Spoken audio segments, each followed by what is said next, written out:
aminoacyl-tRNA-synthetases, or ARSs for short, comprise a family of enzymes that exist in all domains of life, connecting the RNA and protein worlds of the central dogma. ARSs ensure a steady supply of activated amino acids that are carried by their cognate tRNAs to the ribosome, where then the genetic information that is transmitted by mRNA is translated into new proteins. For a long time, ARSs have mostly been recognized as housekeeping enzymes.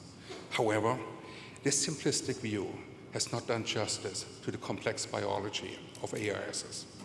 Only more recently, exciting new research has started to uncover a broad range of non-canonical functions often linked to specific isoforms that regulate central aspects in human health and disease. In most organisms, each of the 20 canonical amino acids is activated by a specific isoform, and the structural divergence between microbial and human ARSs has provided a clear rationale for antimicrobial drug discovery. In contrast, historically, human ARSs have been considered unsuitable for drug development, often based on experimentally untested concerns. However, accumulating evidence does not support this position and increasingly recognizes these enzymes as attractive targets across many diseases, ranging from fibrosis over autoimmune disorders to cancer, and more recently, even new classes of antivirals. In other words, ARSs represent an immense but largely untapped opportunity for the development of novel life-saving therapies. And there's more good news.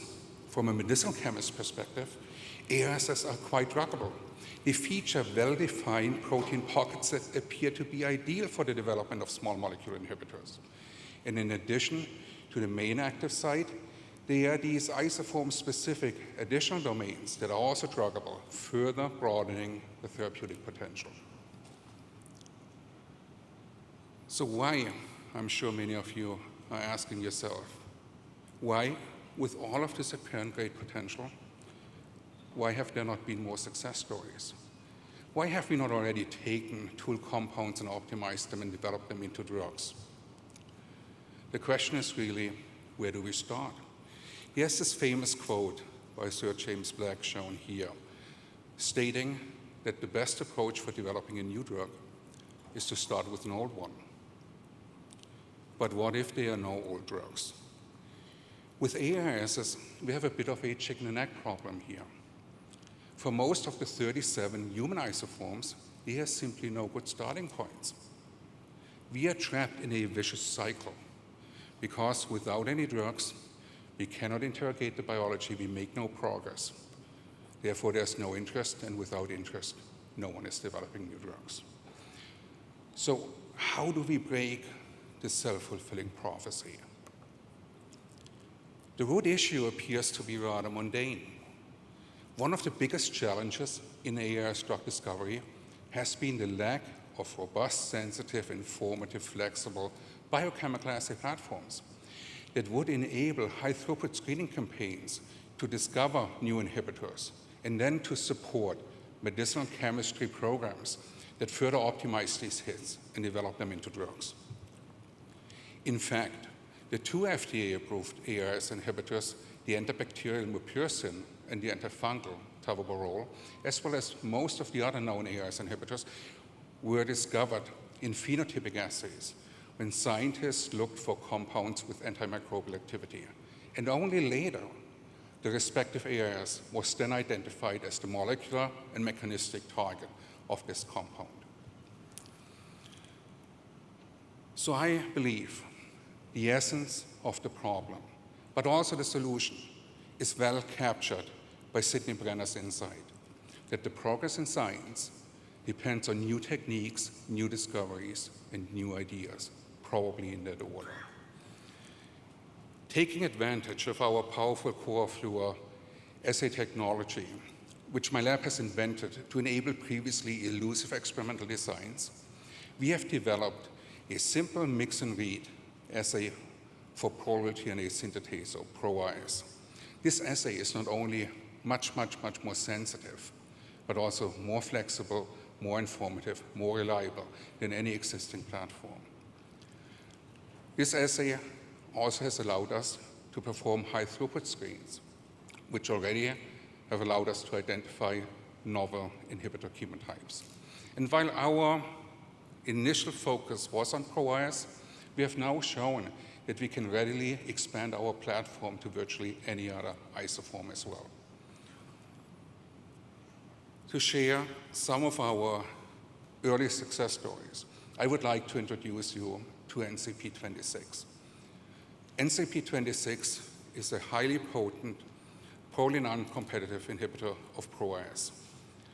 And in collaboration with Dr. Ken Anderson and Teru Hideshima at the Dana-Farber Cancer Institute and Dr. Udo Opperman at the University of Oxford, we have identified NCP26 as a potent inhibitor of multiple myeloma, the second most common blood cancer, as well as shown activity in other heme malignancies.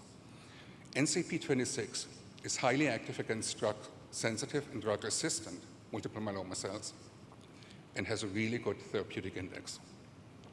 I wish I had more time here today to share all of our exciting data, which were published earlier this year. Suffice it to say that the in vitro activity is well recapitulated in vivo, where we see nice dose-dependent efficacy in a mouse model of multiple myeloma without any signs of toxicity. And multiple myeloma is not the only malignancy that is expected to respond to ARS inhibition. And ProRS is not the only valuable target. In fact, in this multi-omics analysis provided by Wang et al., across 33 different cancer types and all human ARSs, the authors identified many more specific target disease combinations, each of which representing a promising opportunity. The status quo of ARS drug discovery today appears to be somewhat reminiscent of the kinase inhibitor field in the late 1980s, early 1990s, when protein kinases emerged as potential drug targets, when scientists used rapamycin and staurosporin as tool compounds to interrogate the specific and general aspects of kinase disease biology. But also when experts, again, for the very same reasons as today for ARSs, and often without any experimental support, advised against pursuing kinases.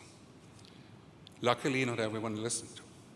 And as you all know, the kinase inhibitor market is one of the biggest in pharma today. Maybe some of you occasionally have wondered, wouldn't it be great if you could go back in time and get in early on such an opportunity?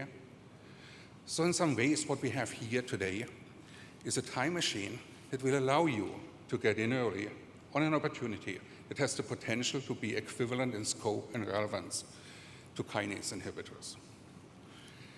At this point, we have developed a powerful discovery platform that provides a direct path to the systematic and comprehensive exploration and exploitation of the largely untapped therapeutic potential offered by ARSs. We have demonstrated proof of concept and identified novel inhibitor classes and shown proof of efficacy in vivo. We really believe we are here at an inflection point that calls for the transition from academia to industry. Ideally, a focused biotechnology company powered by our proprietary platform to support the preclinical development of our ProRS inhibitors for multiple myeloma and other key indications, but also to systematically scout ARS in disease space. This venture will lay the foundation for an integrated drug development pipeline that is dedicated to the systematic and comprehensive targeting of human and microbial ARSs. Our strategic approach will enable the development of first-in-class therapies, providing transformative treatment options. Thank you very much.